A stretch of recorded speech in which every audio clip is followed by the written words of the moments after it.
ओम श्री परमात्मने नमः। ओम श्री गुरुभ्यो नमः। ओम श्री ऋषिभ्यो नमः। ओम सहना भवतु सहनौ भुनक्तु सह वीर्यं करवावहै तेजस्विनावधीतमस्तु मा विद्विषावहै। ओम शांति शांति शांति। सभी को सादर नमस्ते। सनातन वैदिक धर्म यूट्यूब चैनल में आप सभी धर्म प्रेमी सज्जनों का हार्दिक अभिनंदन है। मित्रों, सत्यार्थ प्रकाश स्वाध्याय के 2 समोल्लास हमने इस श्रृंखला में आपको कंप्लीट करा दिए और दोनों समोल्लासों की प्लेलिस्ट अलग अलग बना दी गई हैं। उस पर मेंशन कर दिया है, लिख दिया है सत्यार्थ प्रकाश प्रथम समोल्लास, सत्यार्थ प्रकाश द्वितीय समोल्लास। आज से हमारा तृतीय समोल्लास आरंभ हो रहा है। ठीक है, निश्चित रूप से इन कक्षाओं को पढ़ने के अनंतर आपकी बौद्धिक शक्ति में वृद्धि होगी। आप एक तार्किक व्यक्ति बनने के मार्ग पर अग्रसर अवश्य होंगे, ये मेरा स्वयं का विश्वास है। धीरे धीरे आपकी बुद्धि का सामर्थ्य इतना बढ़ जाएगा कि आप किसी भी प्रकार के अंधविश्वास अथवा किसी भी प्रकार के ठगी जाल में आप नहीं फंसेंगे और दूसरों को भी इन बुराइयों से हटाने के लिए शिक्षा देने में समर्थ हो जाएंगे। ये संसार का आप बहुत बड़ा एक उपकार कर देंगे कि स्वयं को और अन्यों को अंधविश्वास के मार्ग से हटा करके सत्य मार्ग में स्वयं चलेंगे और दूसरों को भी चला सकेंगे। इससे बड़ा दुनिया में और क्या पुण्य हो सकता है। तो मित्रों, चाहे आप स्त्री हैं चाहे पुरुष हैं, आप इन कक्षाओं को बहुत ही मनोयोग से सावधानी पूर्वक निष्पक्ष भाव होकर सुनिएगा, पढ़िएगा। आपने चाहे कोई भी डिग्री ली है, आप किसी भी प्रोफेशन में हैं, कोई परेशानी नहीं है। चाहे आप डॉक्टर हैं, चाहे आप अध्यापक हैं, प्रोफेसर हैं, परंतु आपने जो अपनी शिक्षा जो प्राप्त की है उसमें ये बातें नहीं होती हैं, जो बातें हम सभी मनुष्यों के लिए परम आवश्यक होती है। ठीक है, तो इसके लिए ही हम कार्य कर रहे हैं कि आप भी जागरूक बने। ठीक है, ये सत्यार्थ प्रकाश पुस्तक है और ध्यान रखेंगे किसी के भी विरोध करने के लिए ये आपको स्वाध्याय नहीं कराया। इसके अंदर जो आपको अच्छी बातें लगती हैं उनको जानने के लिए कराया जा रहा है। ठीक है, किसी के मत का, किसी के संप्रदाय का या किसी के जो भी यथाकथित सिद्धांत हैं उनका खंडन करने के लिए हम इसको वास्तव में नहीं पढ़ा रहे हैं। हम केवल और केवल आपको ये बताने के लिए पढ़ा रहे हैं कि दुनिया में महर्षि दयानंद सरस्वती जी ने एक ये भी दृष्टिकोण दिया है। अब उस दृष्टिकोण का हम कितना लाभ लेंगे या ले सकेंगे, ये हमारे ऊपर निर्भर करता है। इसमें कोई दूसरा व्यक्ति कुछ भी नहीं कर सकता है। ठीक है, कोई हठ धर्मता नहीं है, कोई बाध्यता नहीं है।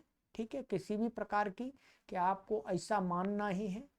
आपको हितकारी लगता है तो अवश्य मानिएगा, अन्यथा आप एक कान से सुन करके दूसरे कान से निकाल सकते हैं। ठीक है, अथवा आपको हितकारी लगता है, उत्तम विचार लगता है, तो एक कान से सुन करके अन्य लोगों के कानों तक भी पहुंचा सकते हैं। ठीक है, ये आपके ऊपर निर्भर करता है। हमको बहुत सारी बातें इसमें अच्छी लगी तो हमने सुनी और अपने कानों के द्वारा सुनी और आपके कानों तक पहुंचा रहे हैं। तो ये आपके ऊपर निर्भर करेगा क्या करना है। ठीक है, चलिएगा। तो 2 समुल्लास हमने पढ़ा दिए पूरे। प्रथम समुल्लास में तो ईश्वर के विषय की चर्चा थी पूरी। ठीक है, और द्वितीय समुल्लास में क्या हमारा था, इसमें छोटा सा समुल्लास था ये पूरा, और इसमें हमें शिक्षाम प्रवक्ष्याम माने हमें अपने बालकों की शिक्षा किस प्रकार से करनी चाहिए। ठीक है, शिक्षा का मतलब अर्थ है उनको सिखाना, संस्कार रूप में सिखाना अथवा भाषा रूप में सिखाना। इस विषय पर चर्चा की थी जो बहुत ही महत्वपूर्ण है। मुझे लगता है कि प्रत्येक भारत के माता पिता जो अभिभावक हैं उनको अवश्य इसको सुन लेना चाहिए। उनके लिए बहुत सारी कई बातें इसमें लाभदायक हैं। ठीक है, चलिए अब हमारा तीसरा समुल्लास आरंभ हो रहा है। यदि आपको पुस्तक चाहिए तो वीडियो के डिस्क्रिप्शन में हमने लिंक दे दिया, उस पर आप क्लिक करके ऑनलाइन ऑर्डर करके मंगा सकते हैं। ठीक है, चलिएगा। तो आइएगा,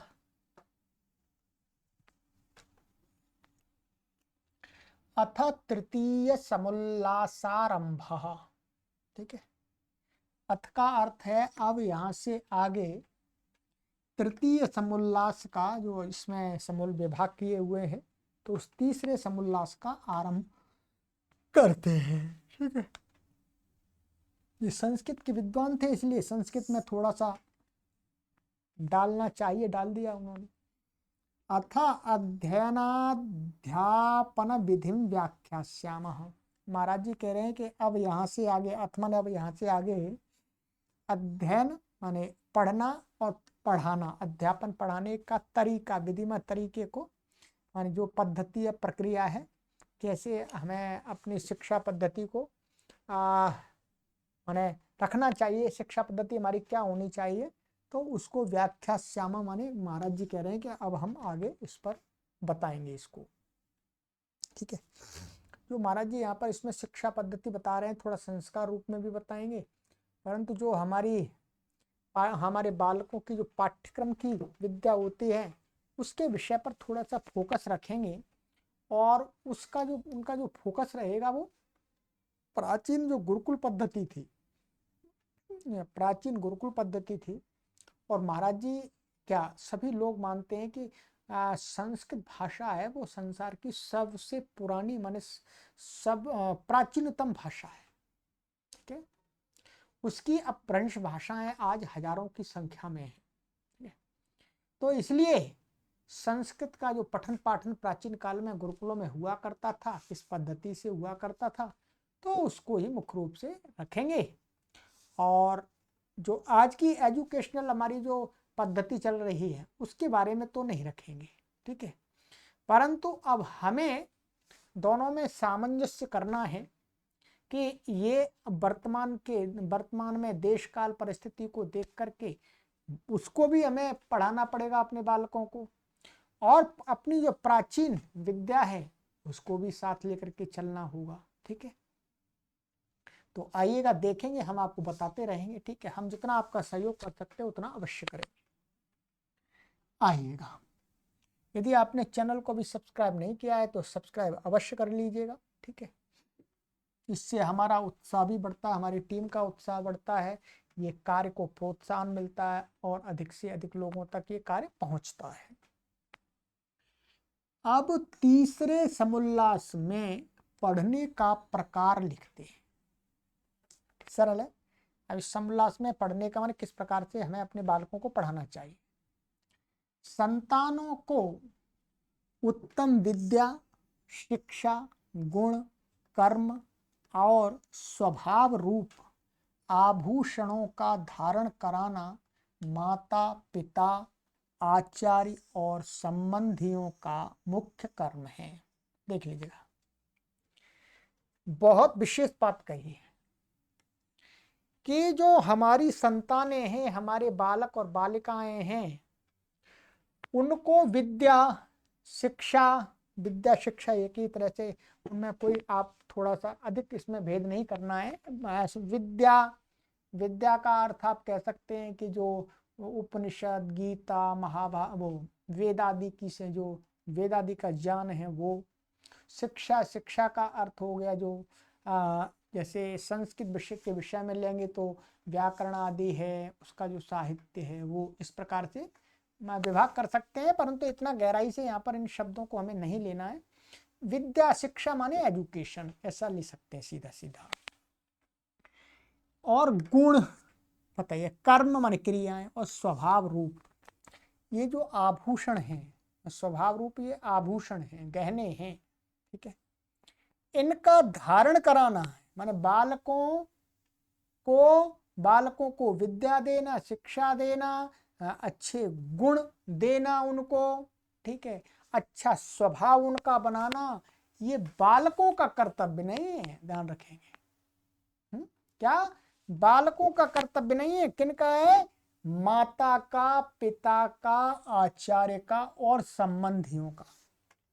संबंधियों में तो सभी आ गए, सभी जो नाते रिश्तेदार, दादा, बाबा, चाचा, चाची, भाई आदि सब कुछ, मामा, मामी, नाना, नानी, सब ताऊ, ताई सब आ गए। तो ये जो काम है, ये उत्तरदायित्व है कि बालकों को संस्कार देना, विद्या देना, अच्छे गुणों को धारण कराना, ये किनका काम है? ये है इन लोगों का। ये नहीं कह सकते कि बाहर भाई बालक तूने अच्छी बातें क्यों नहीं सीखी, तूने अच्छे गुणों को धारण क्यों नहीं किया। तो माता पिता का कर्तव्य है, गुरु का कर्तव्य है कि वो धारण कराए, ठीक है, को प्रेरणा दे, उसको समझाए। सगे संबंधी लोगों का कर्तव्य है कि वो इसको बालकों को बताएं।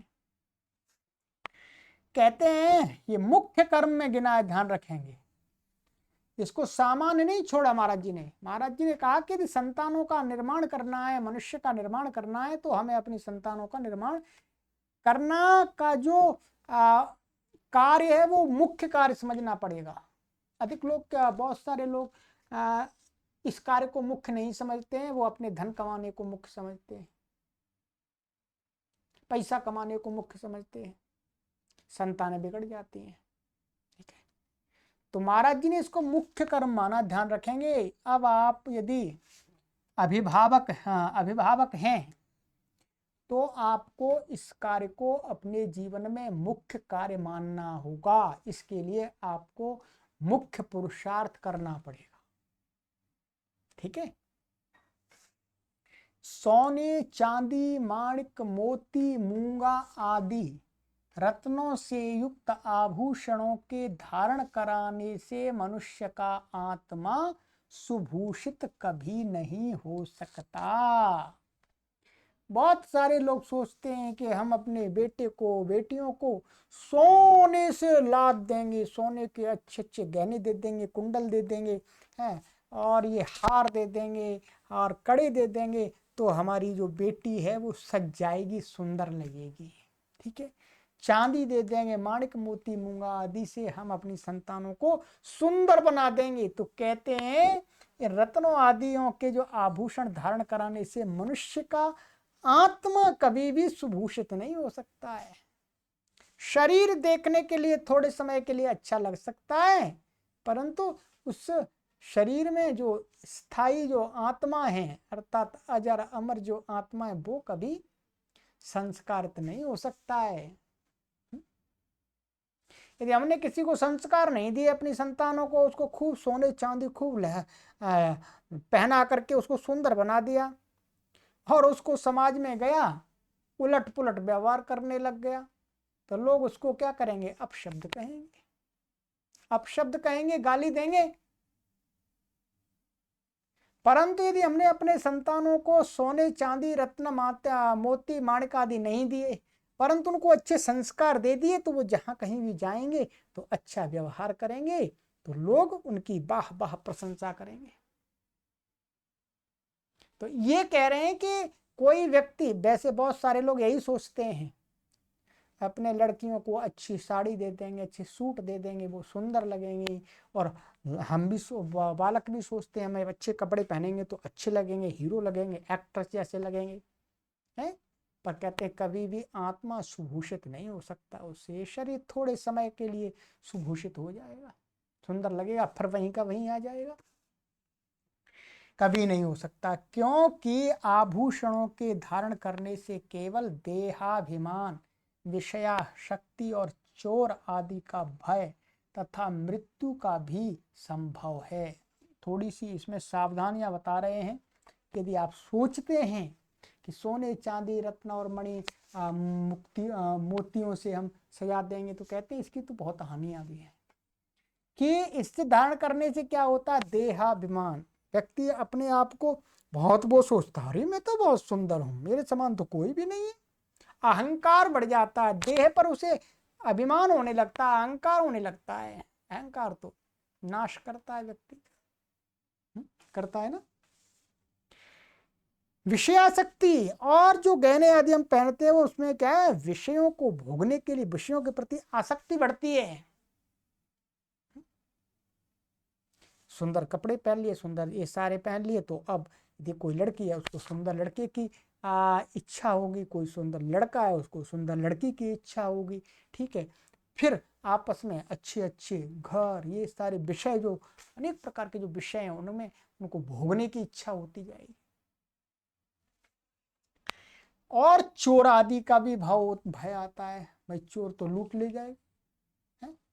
भाई देखा भी होगा समाज में ऐसी घटनाएं भी कई घटित होती रहती हैं कि भाई कई जो माताएं बहनें होती हैं, खूब सोने के हार आदि पहने होती हैं, चोर झपट्टा मारते हैं तो उनका गर्दन पर जो हार आदि तोड़ने, गर्दन में चोट लग जाती है, कभी मर भी जाता है व्यक्ति।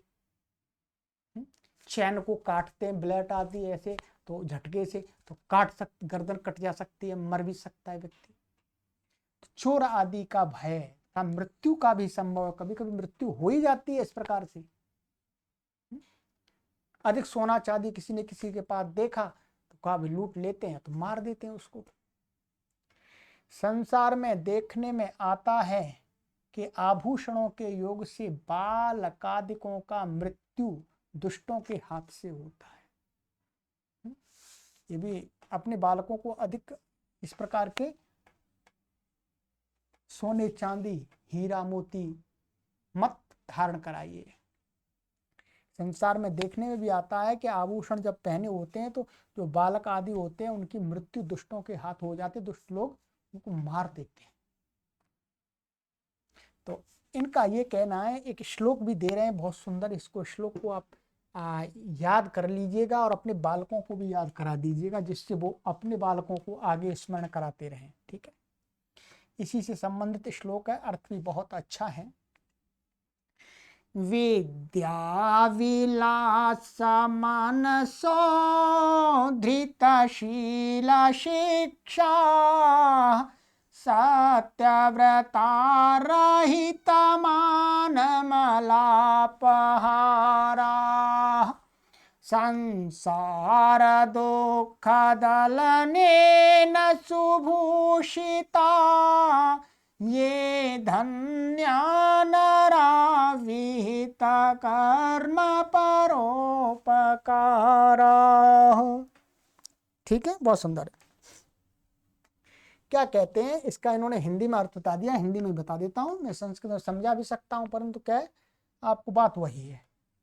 जिन पुरुषों का मन विद्या के विलास में तत्पर रहता है, सुंदर शील स्वभाव युक्त, सत्य भाषण आदि नियम पालन युक्त और अभिमान अपवित्रता से रहित, अन्य की मलिनता के नाशक सत्योपदेश विद्यादान से संसारी जनों के दुखों के दूर करने से सुभूषित वेद विहित कर्मों से पराये उपकार करने में रहते हैं, वे नर और नारी धन्य हैं।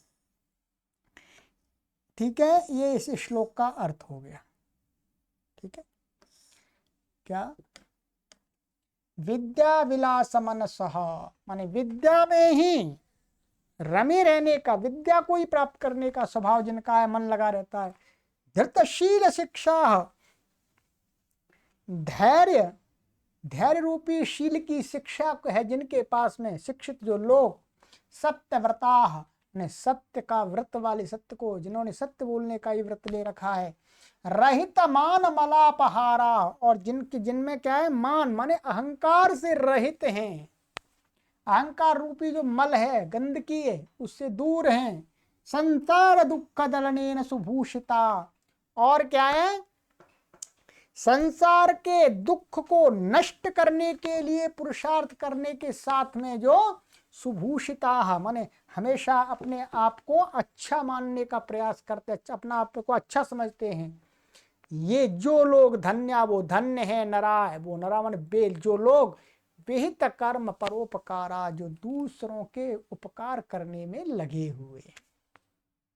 बहुत सुंदर श्लोक है। ठीक है, आइएगा एक बार और पढ़िएगा, फिर इसका और आगे चलते हैं। ठीक है, आनंद आता है श्लोक पढ़ने में। हम संस्कृत के विद्वान हैं, इसलिए संस्कृत निरंतर पढ़ाते रहते हैं, प्रतिदिन सारे दिन संस्कृत ही पढ़ाते हैं हम देववाणी संस्कृतम यूट्यूब चैनल पर।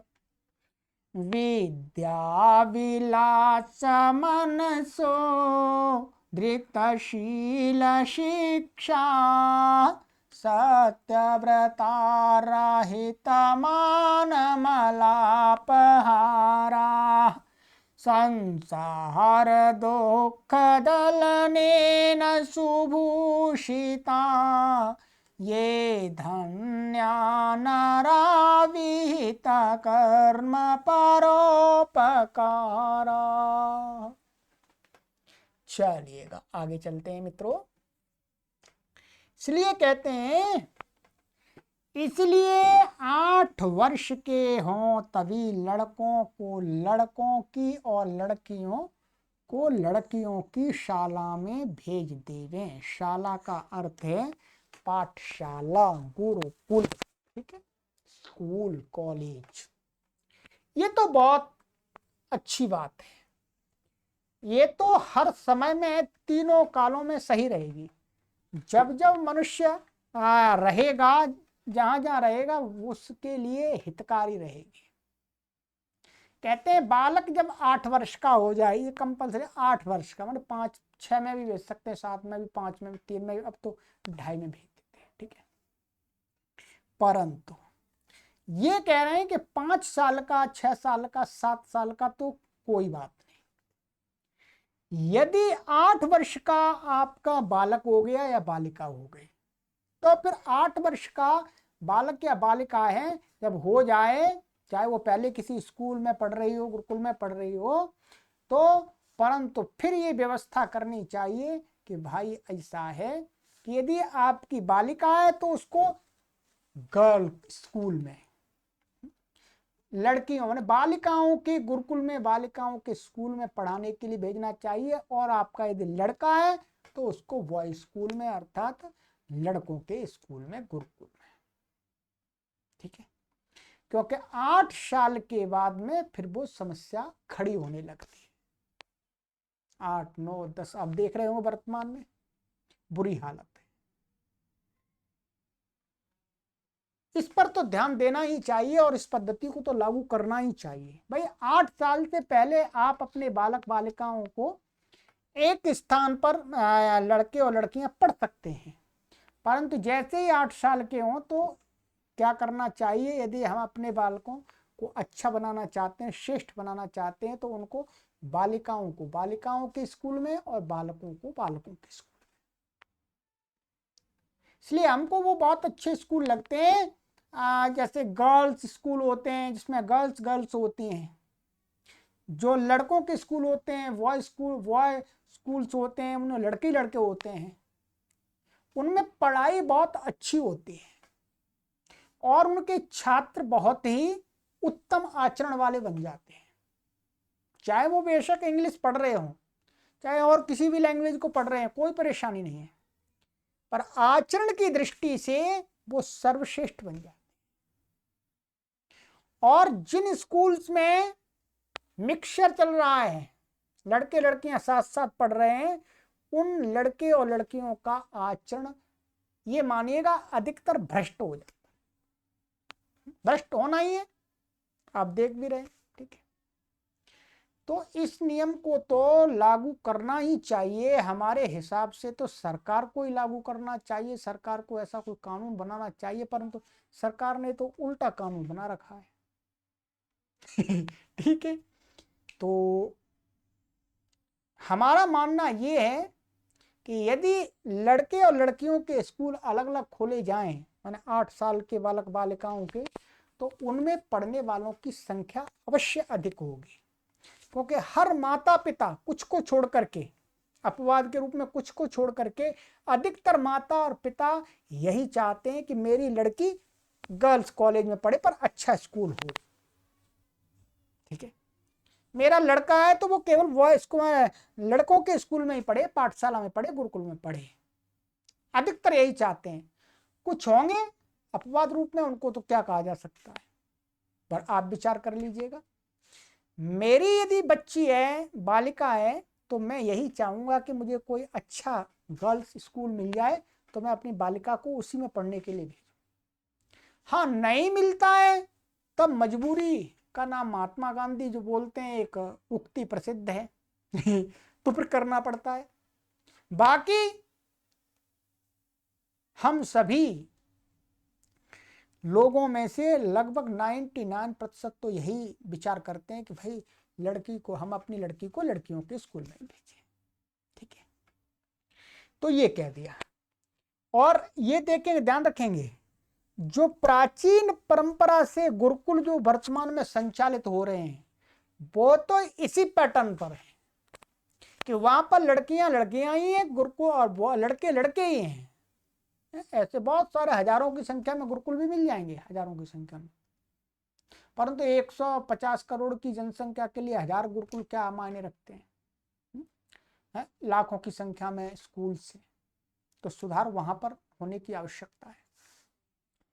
तो बहुत गुरुकुलों की ये व्यवस्था तो हमको बहुत सर्वश्रेष्ठ लगती है, और वो मनुष्य के लिए, यानी मनुष्य को संस्कारित करने के लिए बहुत ही उत्तम है। और हमारे यदि बालक बालिकाएं, हम चाहते हैं कि वो बिगड़े नहीं, तो ऐसी व्यवस्था करने का हमें प्रयास करना चाहिए। यदि हम समर्थ हैं स्कूल चलाने में या कोई कॉलेज चलाने में, हम तो नहीं है वास्तव में, परंतु आप में से कोई है तो ऐसे स्कूल चलाइएगा जिसमें लड़कियों लड़कियों की व्यवस्था हो और लड़कों लड़कों की व्यवस्था हो, बहुत लाभ होगा।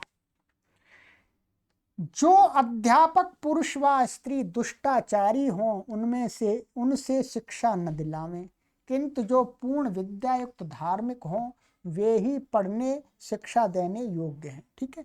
ये शिक्षक के विषय में महाराज जी ने बिल्कुल सही बात कही है जी। देखिए, शिक्षक को शिक्षक इसलिए कहते हैं, वो सिखाता है। अब सिखाने वाला ही यदि गलत होगा तो क्या सिखाएगा भाई? सिखाने वाला गलत होगा तो वो गलत सिखाएगा, और सिखाने वाला अच्छा होगा तो अच्छा सिखाएगा। और हम अपने बालकों को क्या सिखाने के लिए भेजते हैं? अच्छा सिखाने के लिए।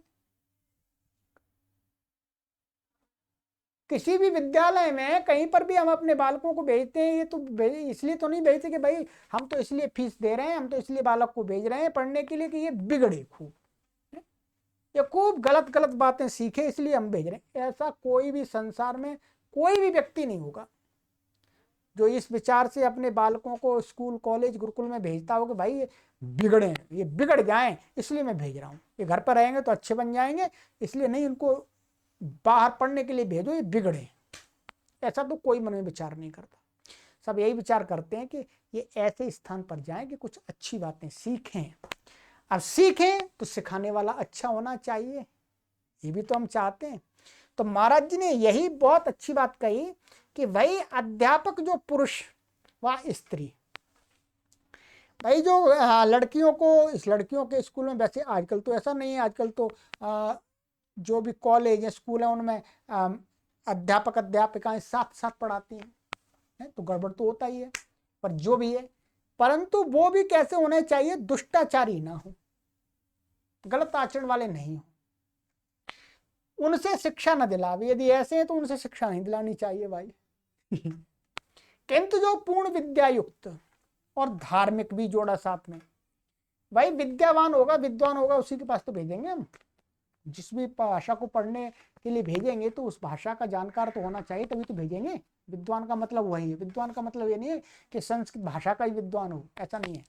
विद्वान माने जो जिस भाषा को जानता, जिस भाषा को पढ़ाने का कार्य करता, अध्यापन का कार्य करता, वो उसमें विद्वान है। ठीक है, आप इंग्लिश के विद्वान हो सकते हैं, गणित के विद्वान हो सकते हैं, साइंस के विद्वान हो सकते हैं, और भी अनेक सब्जेक्ट हैं उनके विद्वान हो सकते हैं, भाषाएं हैं उनके विद्वान हो सकते हैं, परंतु साथ में कहा कि धार्मिक भी होना चाहिए।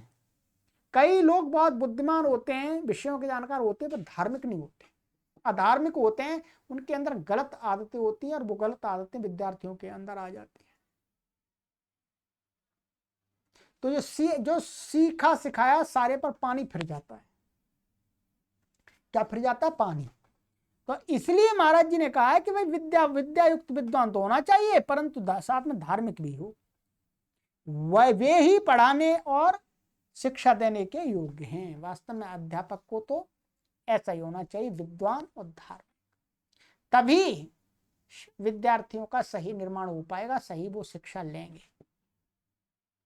अन्यथा तो आप वर्तमान में हालत देख सकते हैं, उतनी अच्छी नहीं है।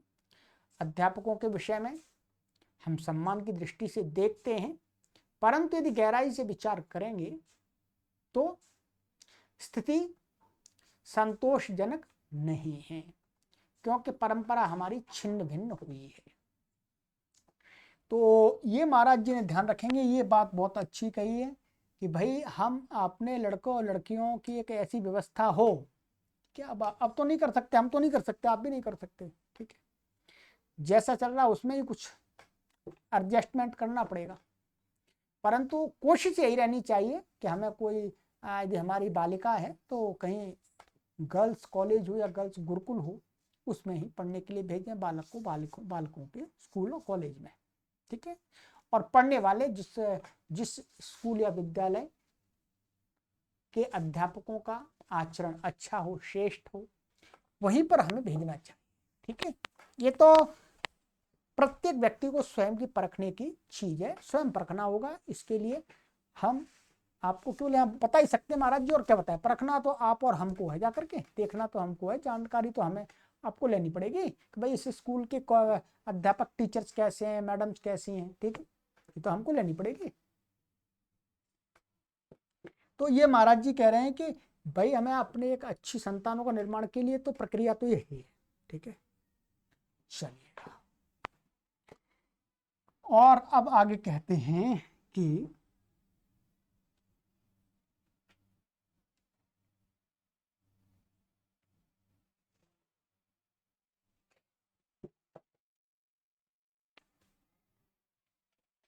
द्विज अपने घर में लड़कों का यज्ञोपवीत और कन्याओं का भी यथा योग्य संस्कार करके यथोक्त आचार्य कुल अर्थात अपनी अपनी पाठशाला में भेज दें, ठीक है। द्विज,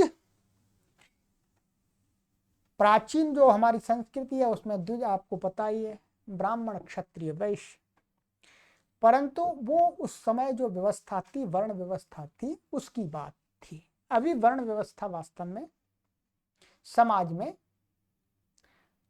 अपना अच्छा अस्तित्व नहीं रख पा रही, हम उसको परिभाषित करने में असमर्थ हैं।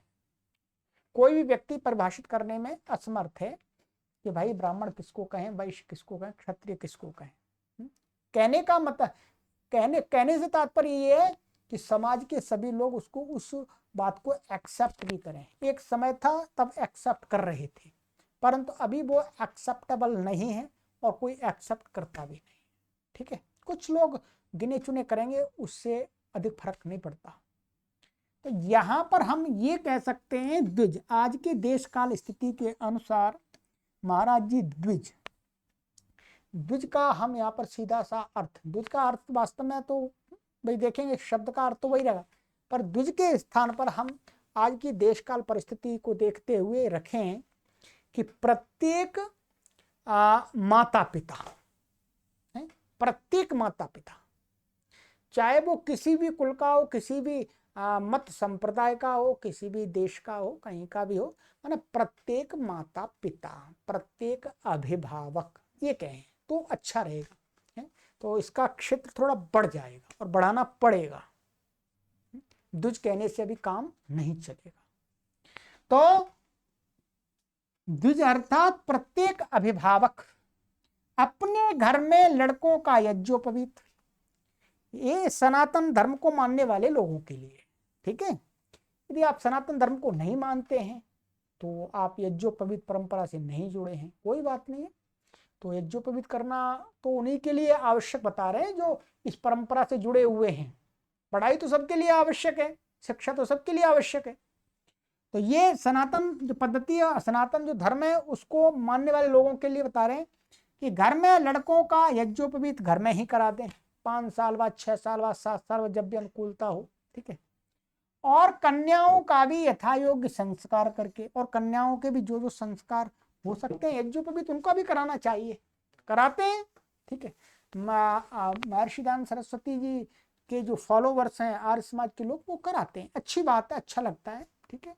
कन्या, लड़के और लड़कियों में क्या अंतर, दोनों का बुद्धि का स्तर एक जैसा होता है, केवल शारीरिक आकृति भिन्न होती है, वास्तव में बुद्धि स्तर को लड़का और लड़की से हम परिभाषित नहीं कर सकते हैं कि लड़का है तो उसका बुद्धि का स्तर अच्छा होगा, लड़की है तो उसका कम होगा, ऐसा परिभाषित नहीं कर सकते हैं, अगर डिफाइन नहीं कर सकते हैं।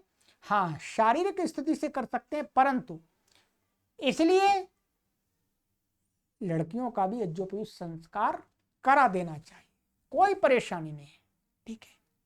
अनेक लोग इसके विरुद्ध में होंगे, परंतु उनका जो विरोध है वो गलत है, ठीक है, गलत है।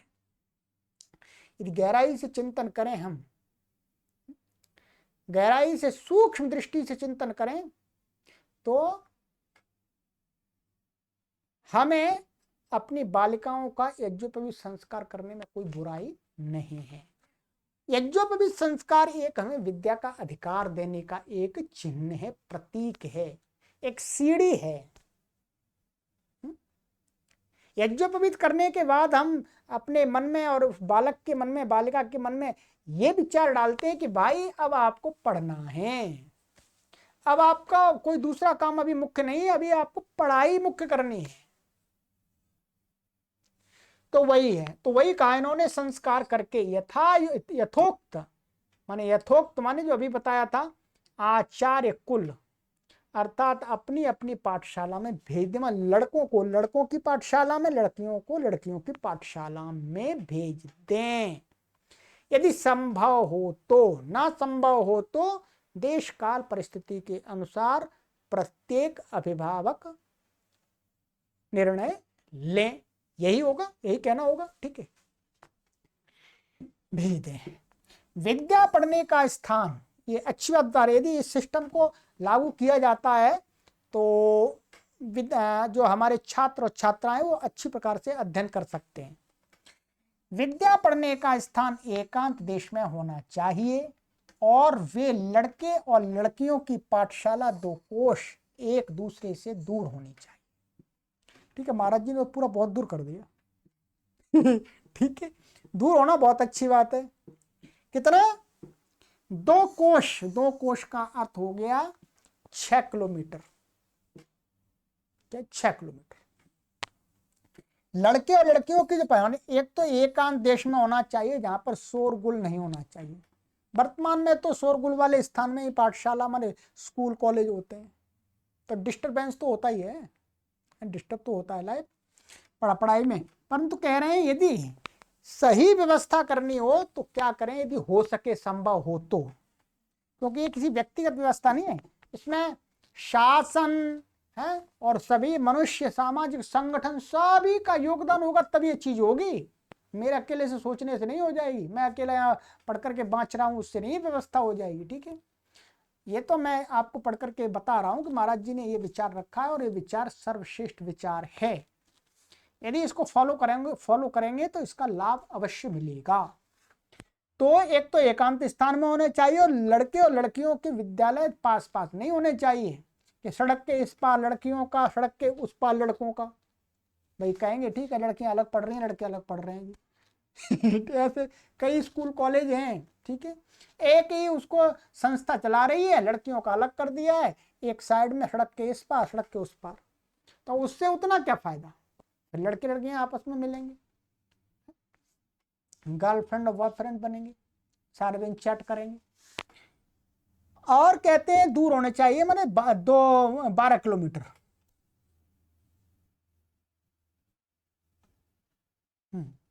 नहीं, एक कोस में 3 किलोमीटर होते हैं, 6 किलोमीटर हुआ, 12 नहीं 6 किलोमीटर। जो वहां अध्यापिका और अध्यापक पुरुष व भृत्य अनुचर हों, वे कन्याओं की पाठशाला में सब स्त्री और पुरुषों की पाठशाला में पुरुष रहें। ठीक है, पूरी सावधानी के साथ मानव निर्माण की योजना बता रहे हैं। ठीक है, यदि ऐसा करते हैं तो बहुत अच्छा उत्तम परिणाम आने की संभावना है। कि यदि लड़कियों की पाठशाला है, बालिकाओं की पाठशाला है, तो उसमें पढ़ाने वाले भी फीमेल होने चाहिए। ठीक है, और अध्यापक पुरुष व भृत्य अनुचर हों, वो कन्याओं की पाठशाला में सब स्त्री हों। ठीक है, माने अध्यापिका और अध्यापक पुरुष व अनुचर हों। अच्छा, ये कह रहे हैं कि जो स्त्री है माने जो लड़कों की पाठशाला में लड़कियां और पुरुषों की पाठशाला में बालकों की पाठशाला में पुरुष हों।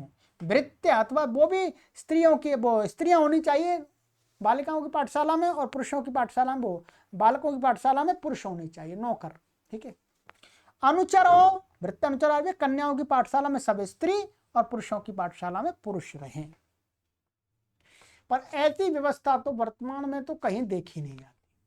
हाँ, शासन कर सकता है, शासन तो सुरक्षा देकर के कर सकता है, परंतु आर्य समाज के द्वारा भी संचालित अनेक गुरुकुल हैं, कन्या गुरुकुल हैं, तो उसमें हाँ अध्यापिकाएं तो आपको मिल जाएंगी, परंतु वहां के नौकर चाकर भृत्य आदि तो पुरुष भी होते हैं। तो ये सावधानी की दृष्टि से तो बहुत अच्छी बात है, गलत नहीं है, बहुत अच्छी बात है कि यदि ये सावधानी बरती जाए तो दुर्घटना होने का चांस ही नहीं है। बालिकाओं को बिगड़ने का कोई चांस ही नहीं है, बालकों को बिगड़ने का कोई अवसर ही नहीं है, ध्यान रखेंगे। ठीक है, स्त्रियों को पाठशाला में 5 वर्ष का लड़का और पुरुषों की पाठशाला में 5 वर्ष की लड़की भी न जाने पावे। ठीक है, अब ये यहाँ पर 5 साल की बता रहे हैं कि स्त्री जो बालिकाओं की पाठशाला उसमें 5 साल का लड़का भी नहीं जाए, और लड़कियों की में वो लड़कों की पाठशाला लड़कियां भी नहीं जाए। ठीक है, तो 5 साल तो थोड़ा थोड़ा कम हो रहा है हमारे हिसाब से, गलत तो नहीं है तो ये भी सही, परंतु 8 साल हम यहाँ पर ले सकते हैं, 8 साल। ठीक है,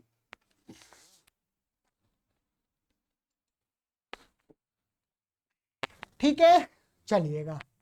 अर्थात जब तक वे ब्रह्मचारी व ब्रह्मचारिणी रहें, ब्रह्मचारी माने अनमैरिड कह रहे हैं। ठीक है, तब तक स्त्री व पुरुष का दर्शन, स्पर्शन, एकांत सेवन, भाषण, विषय कथा, परस्पर क्रीड़ा, विषय का ध्यान और संग, इन 8 प्रकार के मैथुनों से अलग रहें और अध्यापक लोग उनको इन बातों से बचावें, जिससे उत्तम विद्या, शिक्षा, शील, स्वभाव, शरीर और आत्मा के बल युक्त होकर आनंद को नित्य बढ़ा सके। ठीक है, तो ये व्यवस्था तो बिल्कुल सही है, अच्छी सर्वश्रेष्ठ व्यवस्था है, परंतु देश काल परिस्थिति के अनुसार हमें इसके साथ में सामंजस्य बिठा करके चलना ही होगा। ठीक है, मैं इतना ही कह सकता हूं आपसे, बाकी तो महाराज जी ने ये बिल्कुल सही दिया है। यदि एक अच्छे इंसान का निर्माण करना है, संस्कारी मनुष्य को बनाना है, तो ये प्रक्रिया अपनानी चाहिए। ठीक है, अब अपनाने का जो वातावरण है वो बनाना पड़ेगा। वो धीरे धीरे बनता है, कोई एक दिन में, एक वर्ष में या 10 वर्ष में नहीं बनता है, उसके लिए शताब्दियां लगती हैं। और शासन व्यवस्था, शासन के कानून उसमें काम करते हैं। चलिएगा, तो अभी तो जैसा है उसी में हम अपने बालकों को जितना हो सके उतना संभव रखें। इतना तो हम आपसे जरूर निवेदन करेंगे कि यदि आपकी बालिका है और आपके आसपास में संभव है कि कोई गर्ल्स स्कूल है तो उसमें ही भेजिएगा। यदि बालक है तो उसको लड़कों के स्कूल में ही भेजिएगा, बॉय स्कूल में भेजिएगा, संभव है तो। नहीं फिर तो भेजना तो पड़ेगा ही। हम उसको अशिक्षित तो नहीं रह सकते, अशिक्षित रखना तो बहुत बड़ा पाप है। अपनी संतानों को विद्या से दूर रख देना, भाई ऐसा व्यवस्था नहीं है इसलिए हम नहीं पढ़ाएंगे, ये तो महापाप है। ठीक है, ये तो महापाप है। तो उस महापाप को तो नहीं करना है।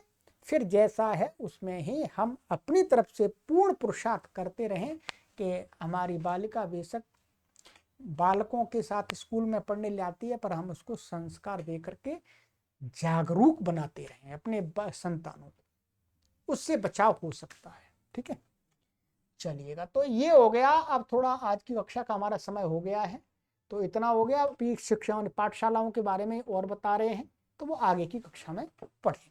ठीक है, चलिए, सभी को सादर नमस्ते।